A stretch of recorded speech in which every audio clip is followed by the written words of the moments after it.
إن الحمد لله نحمده ونستعينه ونستغفره ونعوذ بالله من شرور أنفسنا ومن سيئات أعمالنا من يهده الله فلا مضل له ومن يضلله فلا هادي له وأشهد أن لا إله إلا الله وحده لا شريك له ونشهد أن محمدا عبده ورسوله يا أيها الذين آمنوا اتقوا الله حق تقاته ولا تموتن إلا وأنتم مسلمون يا أيها الناس اتقوا ربكم الذي خلقكم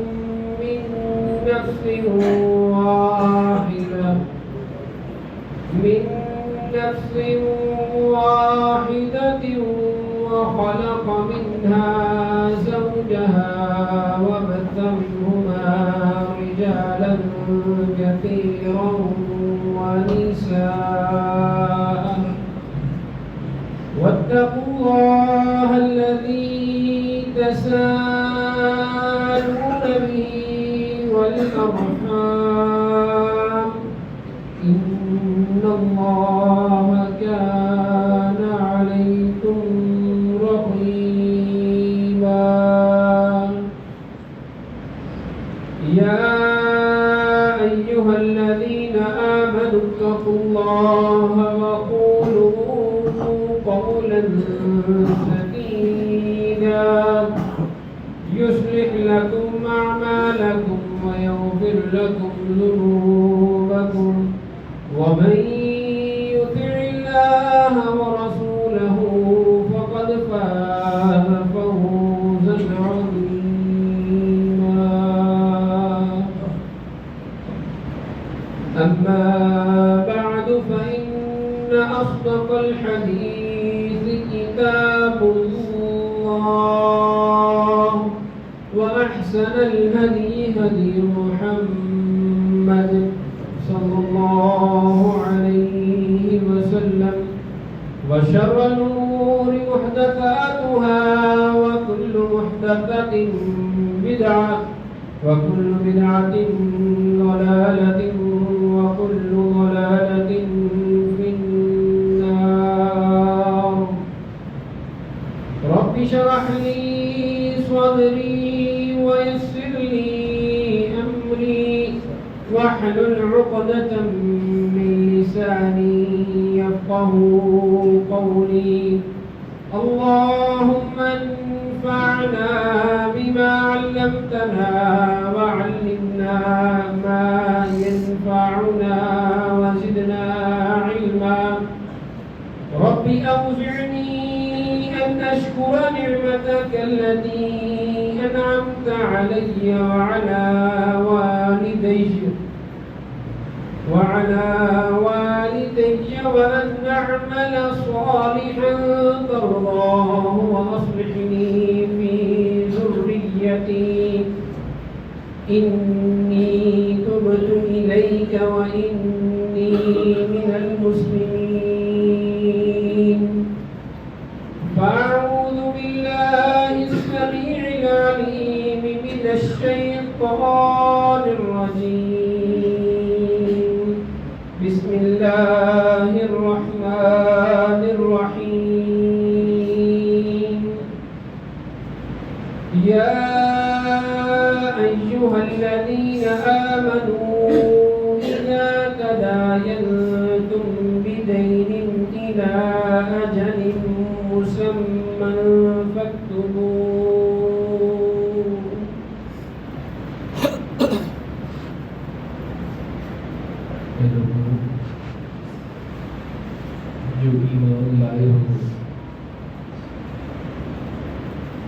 شرطوں میں سے کوئی بھی دو فریق آپس میں قرض کی، کاروبار کی، مال کی بات کرو یا ایک دوسرے کو دو، تو اس کو ایک تحریری شکل لازمی دو، اس کے اوپر ایک ایگریمنٹ ضرور لکھو۔ ہر قسم کی حمد و ثنا، حاجات، تمنائیں، دعائیں، گزارشات اللہ وحدہ لا شریک لہ کے لیے ہیں، جو ایک اکیلا اس پوری کائنات کا خالق ہے، مالک ہے، رازق ہے، داتا ہے، دستگیر ہے۔ وہ وحدہ لا شریک ہے، میری آپ کی لغزشوں کو، سیئات کو درگزر فرماتے ہوئے دنیا کی بہترین انواع و اقسام کی عظیم ترین نعمتوں سے نواز رہا۔ ان گنت لا تعداد بے شمار بے حد و حساب درود و سلام ہو امام الانبیاء سید الانبیاء نبی آخر الزمان سرور کونین احمد مصطفیٰ محمد مصطفیٰ صلی اللہ علیہ وآلہ وبارک وسلم کی ذات اقدس مطہرہ کہ جن کی شب و روز کی محنتوں، کوششوں، کاوشوں کے بعد آج میں اور آپ دین اسلام کی چھتری تلے بیٹھے ہیں۔ میرے انتہائی معزز قابل قدر سامعین گرامی، اللہ احکم الحاکمین نے اس انسان کو دنیا میں بھیجنے کے بعد اس کے شب و روز بہترین گزارنے کے لیے اس کا لڑکپن، بچپنا، نوجوانی، جوانی، بڑھاپا، بزرگی بہترین گزارنے کے لیے اللہ نے دین اسلام کو نازل فرمایا۔ اور انسان جتنا زیادہ اس دین اسلام کا مطالعہ کرتا ہے، جتنا زیادہ انسان قرآن کو سمجھ کر پڑھتا ہے، اس کی تفسیر کو پڑھتا ہے، اس کے ترجمے کو سمجھتا ہے، جتنا ہی زیادہ انسان احادیث رسول صلی اللہ علیہ وآلہ وسلم کا مطالعہ کرتا ہے، پڑھتا ہے، سنتا ہے، سناتا ہے، تو جس انسان کے اندر ایمان کی قوت بھرپور ہوتی ہے تو اس کو اس کے پڑھنے کے ساتھ ساتھ اللہ کا الحاکمین کے اوپر بے انتہا محبت آتی ہے۔ اور پھر اس کے بعد محبت کا دوسرا پیمانہ، دوسرا پیرامیٹر نبی کریم صلی اللہ علیہ وآلہ وسلم کی ہوتی ہے کہ اس کے اوپر انسان عش کا ہوتا ہے۔ جو چیزیں انسان کے وہم و گمان میں بھی نہیں تھی، یا جن چیزوں کو، جن باتوں کو میرا آپ کا معاشرہ اہمیت نہیں دیتا،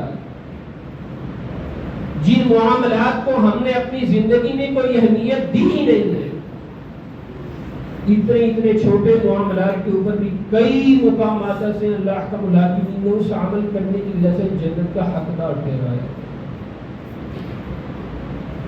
ہم سیرت رسول صلی اللہ علیہ وآلہ وسلم کے خطبات سے پہلے گفتگو کر رہے تھے۔ اللہ احکم الحاکمین بہترین ہے، سب سے اعلیٰ، سب سے عرفہ، سب سے کمال کے ہیں۔ اللہ کے بعد اس کائنات میں سب سے کمال شخصیت نبی کریم صلی اللہ علیہ وآلہ وسلم کی ہے۔ دین اسلام ہم تک پہنچانے میں اللہ کے بعد نبی کریم صلی اللہ علیہ وآلہ وسلم کی اکملیت شامل ہے۔ جب اللہ بھی کمال ہے، نبی کریم بھی کمال ہے، قرآن مجید بھی کمال ہے، احادیث رسول بھی کمال ہے، تو اللہ کی ڈیمانڈ ہے کہ امت محمدیہ بھی کمال کی۔ اور اسی حوالے سے آپ کے گوش گزار 6 احادیث بیان کی تھی کہ جن کے بارے میں نبی کریم صلی اللہ علیہ وآلہ وسلم نے فرمایا کہ اس بندے کی دنیا بھی کمال کی ہے، اس بندے کی قبر بھی کمال کی ہے، اس بندے کی آخرت بھی کمال کی ہے، اور اس بندے کا جنت میں مقام بھی کمال کا۔ اور اسی سلسلے کو آگے بڑھاتے ہوئے مکمل کرنے کی طرف بڑھتے ہیں۔ 7ویں حدیث صحیح مسلم کے اندر موجود ہے، صحیح بخاری میں بھی موجود ہے، متفق علیہ حدیث ہے۔ نبی کریم صلی اللہ علیہ وآلہ وسلم نے فرمایا کہ تم میں سے بہترین کمال کا فرد وہ ہے جو قرض اتارنے میں جلدی کا مظاہرہ کرتا، جو قرض ادائیگی میں جلد بازی کا مظاہرہ کرتا۔ اور یہ ایک معاشرے کو بہترین اور بھرپور حسن سے نوازنے والی حدیث ہے۔ اس ایک حدیث مبارکہ کی بدولت میرے اور آپ کے معاشرے میں سب سے زیادہ محبت، مدد اور اخوت کا جذبہ بڑھتا ہے۔ اور اگر آگے پیچھے دائیں بائیں نگاہ دوڑائیں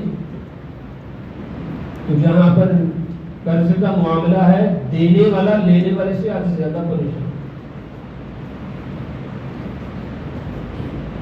اور اس معاشرے کا سب سے بہترین حسن یہ رہا ہے، اصحاب رسول صلی اللہ علیہ وآلہ وسلم کی زندگی یہ رہی ہے کہ اگر کسی جگہ کسی سے کوئی قرض کسی نوبت میں لے لیا ہے اور اس کی ادائیگی کرنی ہے تو جب تک وہ ادائیگی نہیں تھے کر لیتے، زیادہ کی کوشش یہی ہوتی تھی کہ روزے رکھ کر روزوں شب گزر جائے۔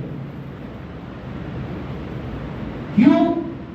کیونکہ ان کے ذہن میں سب سے اہم بات جو انسان کے روز محشر کے میدان میں ہے وہ نقش کہ جی انسان نے اس دنیا کے اندر کوئی بھی معاملہ کیا ہے، اگر اس معاملے کی ادائیگی میں تاخیر ہے، کسی کو تکلیف دی ہے، کسی کا کوئی مال دینا ہے، اگر اس دنیا سے چلا جاتا ہے تو روز محشر اس کی نیکیوں سے اس کا حساب ہوگا۔ نیکیاں کم پڑ گئی تو اگلے کے گناہ بھی اپنے کھاتے میں ڈال دیے۔ یہ ایک وہ بات تھی جس نے صحابہ کرام رضوان اللہ علیہ اجمعین کو کبھی کسی کا رائی کے ذرے برابر بھی بات کھانے نہیں دی۔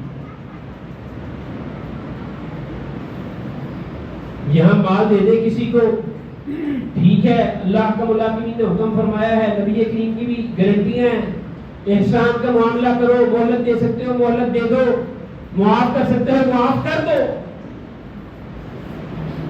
لیکن اگر کسی جگہ ایسا معاملہ نہیں ہے، انسان دینے والے کو دیکھتا ہے کہ جس نے قرض دینا ہے، کبھی دیکھتا ہے اس نے نیا موبائل لے لیا ہے، کبھی دیکھتا ہے نئی موٹر سائیکل لے لی ہے، جب یہ دیکھتا ہے تو پھر تکلیف سے گزرتا ہے۔ قرض ادائیگی کی طرف آئیں تو یہ بھی گنجائش نہیں ہے، مال نہیں بھی کرتا۔ سب سے زیادہ تکلیف کا مرحلہ یہ ہے، ہمارے معاشرے میں مجبوری کے نام پر قرض تقریباً 30% ہے، باقی 70% سے زیادہ جو قرض ہے وہ خواہشوں کے نام کے اوپر اور خواہش کے نفس کی طرف سے ہے۔ اور آپ صلی اللہ علیہ وسلم کے ارشاد ہے جو نفس کی خواہش میں مبتلا ہو گیا وہ تباہ ہو گیا۔ ضرورت پوری ہے، کھانے پینے کے لیے سامان موجود ہے، بھوکا کوئی نہیں ہے، اس طرح صحیح کی گاڑی نہیں ہے، کیوں؟ بڑی بہن کے پاس ہے، میرے پاس نہیں ہے، میں نے بھی لے لی۔ اچھی بڑی چھت کے اندر رہ رہے ہیں، مکان میں رہ رہے ہیں، دوسرے کے پاس ہے، میری صحیح ہے، کیوں؟ جی وہ مکان تو بنا لیا ہے، تھوڑا سا ٹائل پتھر کا کام ہو گیا تو خوبصورتی بڑھ جائے۔ تو جب قرض لینے والا قرض لینے آتا ہے تو ایسے لگتا ہے اس کو اگر آج نہ دیا تو یہ مر جائے گا، کیفیت ہی ایسی بیان کرتا ہے، 2 4 5 7 دن چپتا رہے گا، نہ دیا تو گیا، اور دینے کے بعد 2 مہینے میں اس کی حالت دیکھتے ہیں، کلب لگے سوٹ ہے، نیچے نئی گاڑی ہے، ہاتھ میں نیا موبائل ہے، بچے کے پاس موبائل ہے، گھر ٹھیک ٹھاک ہے، جی میرے پیسے اور جی دے دیں گے، پریشان۔ انا للہ و انا الیہ راجعون۔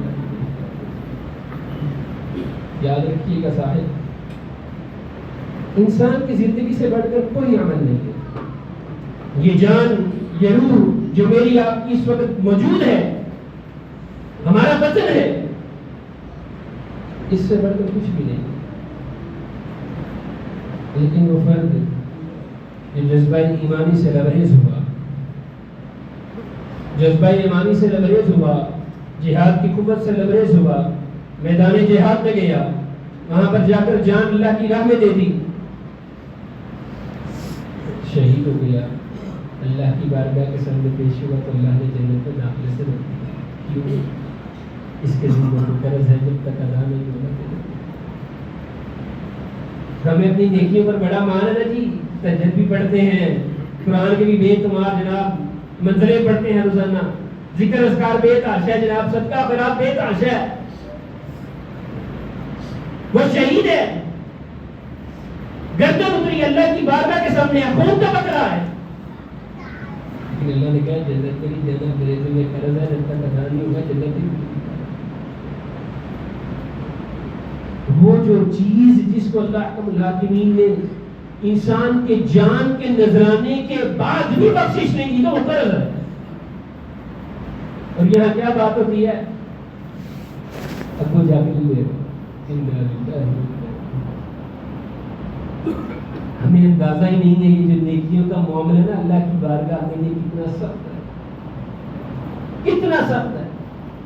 یہاں سے کہہ دینا آسان ہے، 2-4-5 لاکھ روپیہ جی ٹھیک ہے جی آگے لے لینا، کل کو نامہ اعمال کھلے چاہے اتنے لاکھ کی نیکی نہ نکلے، نیکیوں والا کھاتا تو گیا، تو اس میں نہ کوئی چیک ہوگا، نہ کوئی بینک بیلنس ہوگا، نہ کوئی اے ٹی ایم کارڈ ہوگا، نہ کوئی ڈالر، کوئی کرنسی نہیں ہوگی، ایک کرنسی اللہ کا ملاقی نہیں ہوگی، قیامت کاتبین جو لے کر اوپر جائیں گے آپ کی نیکیاں پر۔ اور اس سے بڑا گھاٹے کا سودا کیا ہے کہ انسان کو پتا ہے، ایمان والے ہیں جس حتی اعطانا یقین بھی ہے قیامت آتی ہے، یہ یقین بھی اللہ نے سامنے کھڑا کرنا ہے، یہ یقین بھی ہے حساب کتاب ہونا، سب کو یقین ہے، اس کے بعد بھی بندہ کہہ دیتا ہے جی آگے دیکھ لیں۔ ہوئے انسان جو اس دن کی کیفیت اور حیبت کو جان سے ہوئی۔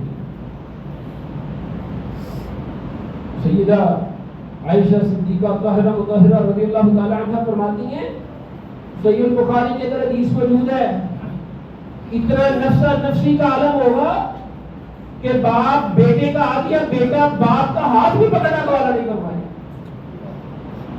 اس نفسا نفسی کے عالم میں کہ جہاں آپ کا بیٹا آپ کا ہاتھ نہیں پکڑنا چاہتا، وہاں پر 10,000 کا ہاتھ آپ کے گرے بن جاتا ہے۔ اور جب اللہ کی بارگاہ میں یہ بات آ گئی نا مالک اس نے میرا دنیا میں قرض لینا ہے، اب تو ایسے ایسے معاملات ہے، سالوں ہو گئے لوگوں نے قرض واپس کرنا ہے، لینے والا جن جن سے لینے ان کے نام بھول گیا ہوگا، اور اللہ ماشاءاللہ 15-20 لاکھ روپے قرض دے رہے ہیں، کوئی لاکھ روپیہ رہ گیا جی دے دیں گے، ایسی دنیا سے چلے جاتے ہیں، یہ نامہ ایمان غلط ہے دکان کو دینا۔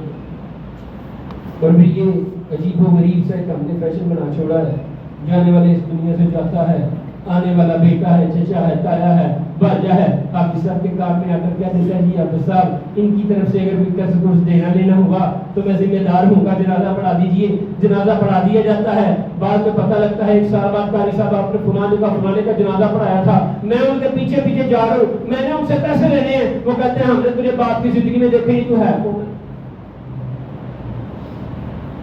سمجھداری کے اندر روایت میں ہے نبی کریم صلی اللہ علیہ وسلم ایک جنازے کے اوپر تشریف لائے، جنازہ پڑھانے لگے تو آپ نے پوچھا اس کے ذمہ قرض ہے کسی کا؟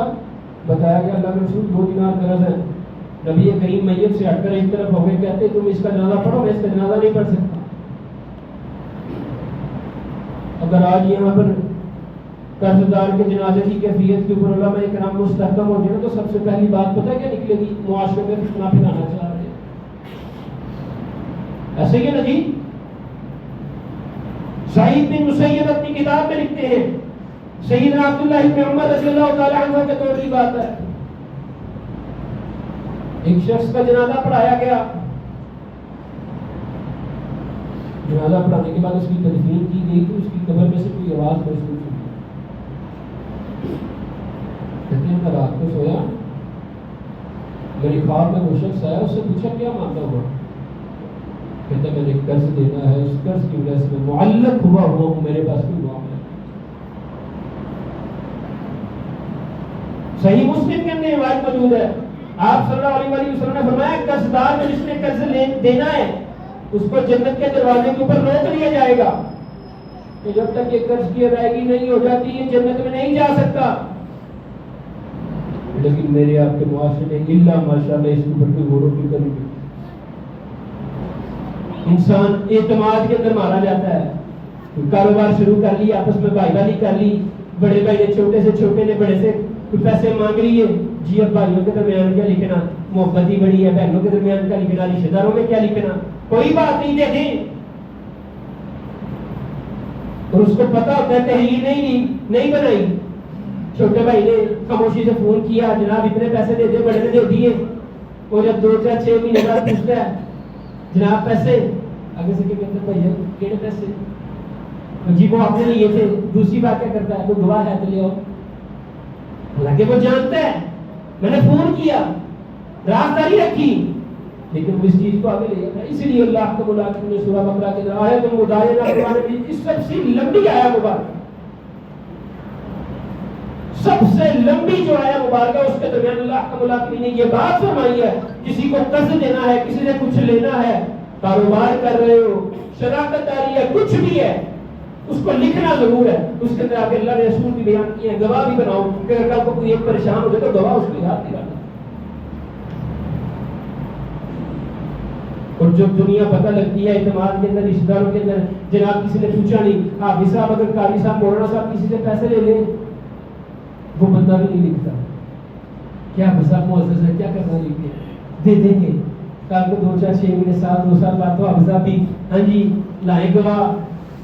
یہ دیندار طبقے نے بھی ان چیزوں کو ذہن میں رکھنے کے باوجود لوگوں کے اعتماد کو ٹھیس پہنچائی, اور اس کا سب سے بڑا نقصان کیا ہوا ہے, قرض لے لیتا ہے انسان, واپس نہیں کرتا, اور اس کا سب سے بڑا نقصان میرے معاشرے کو یہ ہوا. کسی کے ساتھ نیکی ہو سکتی تھی لیکن ہم نے ہونے نہیں دی. وہ جو بندہ مدد کر رہا تھا اس کی مدد سے کسی کی جان بچ سکتی تھی لیکن ہم نے بچنے نہیں دی. کیوں؟ اس کو پتا ہے میں نے پیسے دیے تو ڈوب گیا, پیسے دیے تو واپس ملنے نہیں ہے. اس بندے نے ایک فرد کی طرف سے نیکی کا یہ اخوت کا باندھا توڑ دیا ہے. اس نیکی اور اخوت کتنی اہم ہے, اسی ایک وجہ سے اللہ نے شہید کو بھی جنت میں نہیں کرنے دی. شہید کو بھی اس سے بڑا بار کو نظرانہ ہے.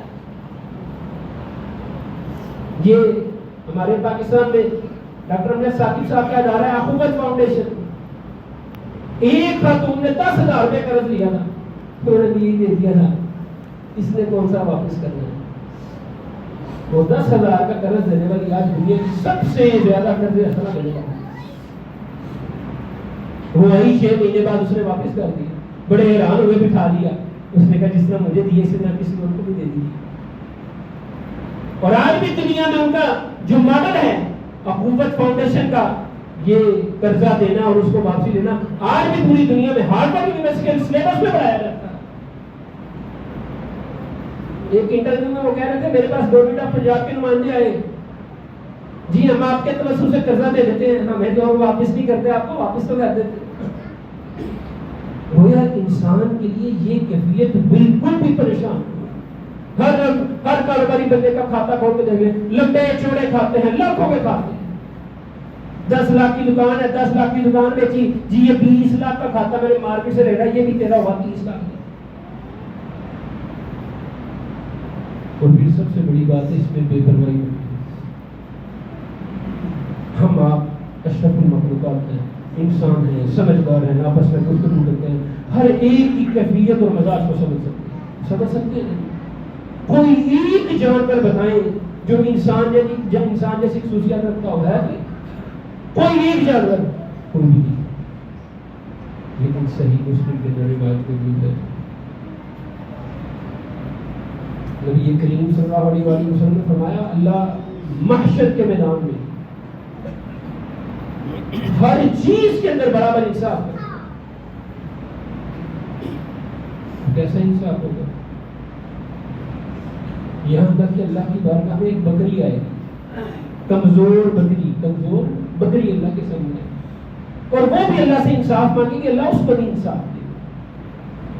اب وہ کیا کہے گی اللہ سے, اے میرے مالک یہ مجھ سے تگڑی بکری تھی، قد بھی تھا، جسہ بھی تھا، سینگ بھی تھے، مجھ سے تگڑی تھی. وہ جو ہم کہتے نہیں وہ شیر پنجاب بکرا، شیر پاکستان بکرا بکری، بڑا قدکار. اللہ جی سے پوری دنیا میں ٹکر ماری تھی. اللہ اس کو بھی اس کا بھی انصاف، اس کو بھی انصاف. دو بکری اللہ کے سامنے پیش کی جائیں گی، ایک بکری دوسری کے بارے میں شکایت کرے گی، اس میں جان بوجھ کی ٹکر ماری تکلیف دی، اللہ اس کے درمیان بھی انصاف کریں گے. یہ انسان لاکھوں کروڑوں ہزاروں اربوں کھانے کے بعد بھی کس طرح سوچ سکتا ہے کہ اللہ میرے درمیان انصاف نہیں کرے گا؟ اس دنیا میں نیکی کرنا بڑا مشکل ہے، پرفتن دور میں جی رہے ہیں، مال ہے، اولاد ہے، کاروبار ہے، پھر بھی نیکیاں کر رہے ہیں. ان نیکیوں کے بعد بھی انسان اگر بڑی ڈٹائی سے کہیں نیکیوں کا حساب اللہ کی بارگاہ میں لے لوں گا تو اس سے زیادہ پچھتانے کا سودا بھی ہے. ایسے ہی نہیں، آپ صلی اللہ علیہ وآلہ وسلم نے کمالیت کا درجہ دیا اس بندے کو جو بندہ قرض اتارنے میں جلدی کرتا.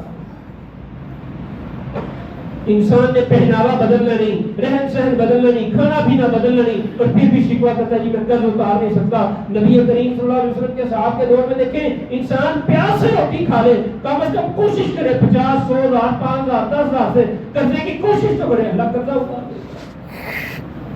یہ انسان قرضہ اتارنے کی کوشش ہی نہیں کرتا، اور کوشش سے پہلے جب یہ قرضہ لینے کے لیے جاتا ہے 50% کے ذہن میں ہوتا ہے ایک دفعہ مل جائے صحیح وہ بھی. اور اس چیز نے سب سے زیادہ انسان کے مال اور اہل کے اندر بے برکتی ڈالی ہے. آپ صلی اللہ علیہ وآلہ وسلم نے فرمایا قرضہ جہاں پر انسان اس کو اتارنے میں سنجیدہ نہیں ہے، امیر آدمی ہے، سارا کچھ ہے، مال و زر بھی ہے، لیکن اگر قرض اتارنے میں سنجیدہ نہیں ہے تو اس کے مال اور اہل کے اندر بے برکتی ہے. اور کیسی بے برکتی ہے کہ مہینے بعد پتہ لگتا ہے جی اب سب 2.5-3 لاکھ روپے تو گھر میں خرچ ہو گیا، سمجھ نہیں آ رہی کدھر جا رہا ہے. بچے کو حافظ بھی بنا دیا، بچے کو مدرسے بھی بھیج دیا، بچے کو ڈاکٹریٹ بھی کروا دی، فلانی ڈگری بھی دے دی، لیکن میں کہوں نا پانی پلاؤ تو آگے سے موبائل میں استعمال ہو جاتا ہے. اس سے بڑی برکتی کیا ہو؟ اس لیے پیارے بھائیو، ایمان والا بندہ جو نبی کریم صلی اللہ علیہ وسلم سے محبت کا دعوے دار ہے وہ کبھی بھی کسی بھی فرد کا 1 روپیہ بھی نہیں کھا سکتا. قرض کی ادائیگی کی جہاں پر کوشش کی جائے. ایک اور حدیث مبارک ہے، آپ صلی اللہ علیہ وسلم نے فرمایا جو بندہ قرض اتارنے کی کوشش میں لگ جاتا ہے اللہ اس کا ساتھی بن کر جلدی قرض اتار دیتا ہے. ہم کوشش ہی نہیں کرتے، کیوں بھلا؟ ہمیں نعوذ باللہ من ذالک اللہ کا ساتھ چاہیے نہیں، چاہیے ہو تو اتارنے کی کوشش نہ کرو. یہ پورے معاشرے کی روش ہے، ہر دوسرے تیسرے بندے کو ملے جس کے پاس جتنا مال ہے اس نے اس حساب سے لوگوں کا پیسہ دوبارہ ہوگا. اور آخری بات اس معاشرے کی بات ہے، کئی مثالیں معاشرے میں موجود ہے صاحب کہ جب انسان کسی کا مال اور سرمایہ دبا دیتا ہے، چاہے وہ شراکت داری کی صورت میں ہے، چاہے وہ عزت احترام کی صورت میں بہن بھائیوں نے آپس میں دیا ہے، چاہے کوئی اخوت کی وجہ سے کسی دوست نے دیا ہے، کسی بھی کیفیت میں ہے، اگر کوئی نعمت بھی کوئی مال بھی دبا لیتا ہے اس کے اوپر بیٹھ جاتا ہے. ہم نے اس دنیا میں بے شمار مثالیں دیکھی ہیں، وہ اور اس کا پورا خاندان اپنی صحت کی مثال میں بڑا پریشان ہے، بڑا پریشان ہے، بڑا پریشان. جتنا بڑا کاروبار ہے اللہ معاف فرمائے اتنی بڑی بیماری لگ جاتی ہے. داڑھی بھی لمبی ہے جی، قرآن بھی ہے جی، گولیوں کے ساتھ ملنا جلنا بھی، نمازیں بھی. وہ بابا جی کے مرنے کے بعد گزرتا ہے 7.25 کروڑ روپیہ قرض دیں، تو بچے کا کہتے ہیں کہ ہم نے ساری زندگی دیکھا ہی نہیں. اب بالکل ٹھیک ہے، اتنی سخت باتیں کر دیتے ہیں، جاؤ ابا جی کی قبر پہ باجی اتھی کو تھلی لو.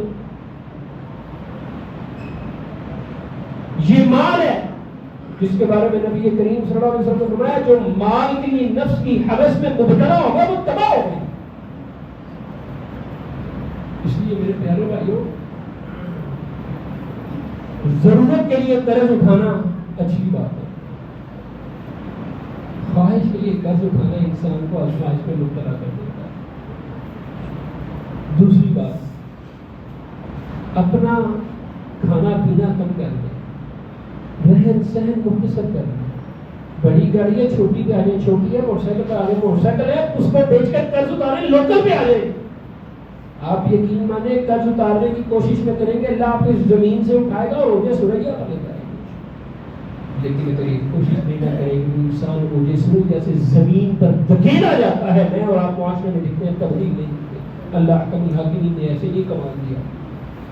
ساتواں فوت کمال کا بہترین بہت اچھا ہے، سب سے اچھا کمال کا ہے جو قرض اتارنے میں جلدی کرے. اللہ کم الحاکمین سے دعا ہے اللہ ہمیں حقیقی معنوں میں سمجھنے اور عمل کرنے کی توفیق عطا فرمائے. وآخر دعوانا الحمدللہ رب العالمین.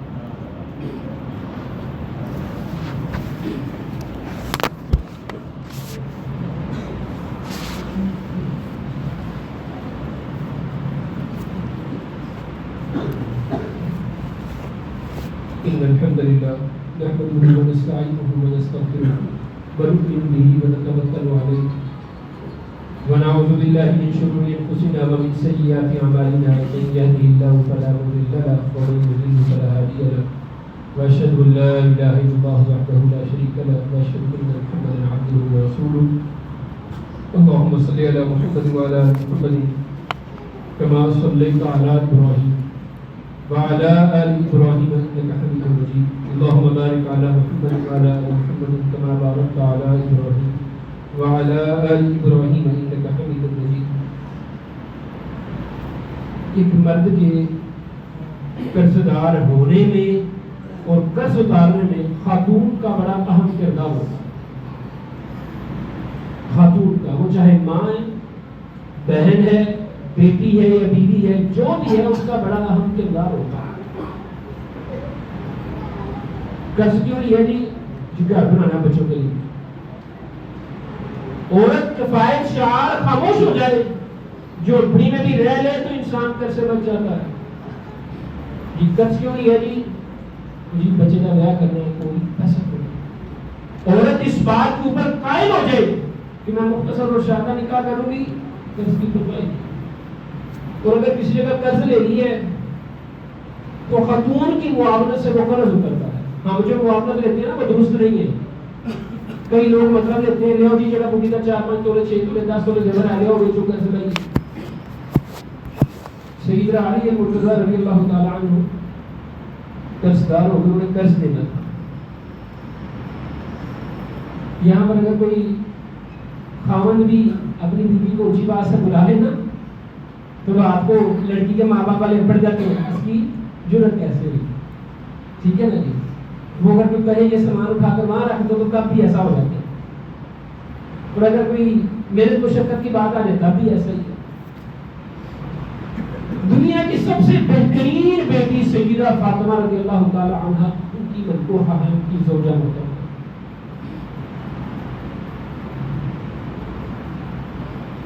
گھر میں آٹا نہیں ہے، بھاری بڑے پتھروں کی جو آج کل کے کوئی نوجوان نے دیکھی بھی نہیں ہے، وہ چکی گھر میں چلا کر آٹا نکالا کرتی تھی. ہاتھ کے اوپر موٹے موٹے آبلے بن جایا کرتے تھے، ان سے ماس اترتا تھا، پانی نکلتا تھا، تکلیف ہوتی تھی لیکن کبھی چھوڑا نہیں.